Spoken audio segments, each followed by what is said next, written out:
behind her asked. It sounded like one of the little kids. Camp Shady Brook took in campers from ages 8 through 13. "It's a driver. Somebody who drives people around as a job, dummy," another voice said. "Lots of people have them." "Super rich people," still another voice chimed in. "like celebrities and billionaires." Archie averted his eyes from the kids who were now staring at him from all the nearby seats. "It's not important," he said, adding, with a touch of false humility he'd practiced over and over in the mirror all through the school year, "Really, I'm just another camper like all of you. My name's Archibald Drake III, but most people just call me Archie." A murmur traveled through the crowd. This wasn't a surprise to Archie. He knew the effect his name had on people. Most of them would immediately think of the other Archie Drake, the flamboyant chairman of Drake Industries, a regular fixture on TV shows and in newspapers, and one of the richest men in the world. Archie never actually told anyone at camp he was related to that Mr. Drake and would avoid the question when he was asked directly. But he also never told people he wasn't. 6 glorious weeks spread out ahead of him, more than a whole month of sunshine and canoeing, but also, if his plans worked out, 6 weeks of cons and cold, hard cash.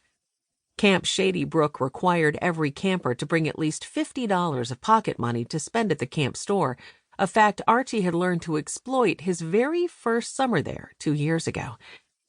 He'd never understood why cartoons showed characters with a light bulb hanging in space over their head when they got a big idea, but that day, 2 years ago, he finally got the metaphor. It had been such a simple con, in retrospect. One of those snobby rich kids he'd been afraid to talk to that summer had offered him money in the camp store because they thought he was related to the other, more important Archie Drake. He'd been stunned, but the kids had taken his shocked response as false modesty and bought him all the candy bars he'd been drooling over with no cash of his own to spend. Instant respect and instant benefit, all from an easy-to-understand and explained away, if that came to it, misunderstanding. The perfect con, and it had fallen into his lap. That moment had changed his summer, changed his life even, since from then on he knew he was no longer boring, short, bad at sports Archie Drake, whatever the kids at home thought. He was someone else, a master of deception. And now he was back for more. It was almost like coming home. Well, if your version of home was the worst summer camp in the entire state of Vermont, perhaps New England. He glanced around the bus. Each week, it would take away a load of campers, sunburned, tired, and poorer, and then it would return with a whole new crop of kids ready to meet Archie, or Archibald, or Aimee, or Drake, or whatever other nickname he decided to crown himself with, depending on his mood and scheme. All of those new campers wandering off the bus each week with their duffel bags and eager smiles. Meek sheep, totally unaware of what was in store. At least until the end of the week, when they'd go home and beg their parents not to send them back to boring and beat-up Camp Shady Brook, or, as he liked to think of it, Camp Shady Crook, ever again. Vivian Cheng. Camp. Stupid, dumb, boring camp.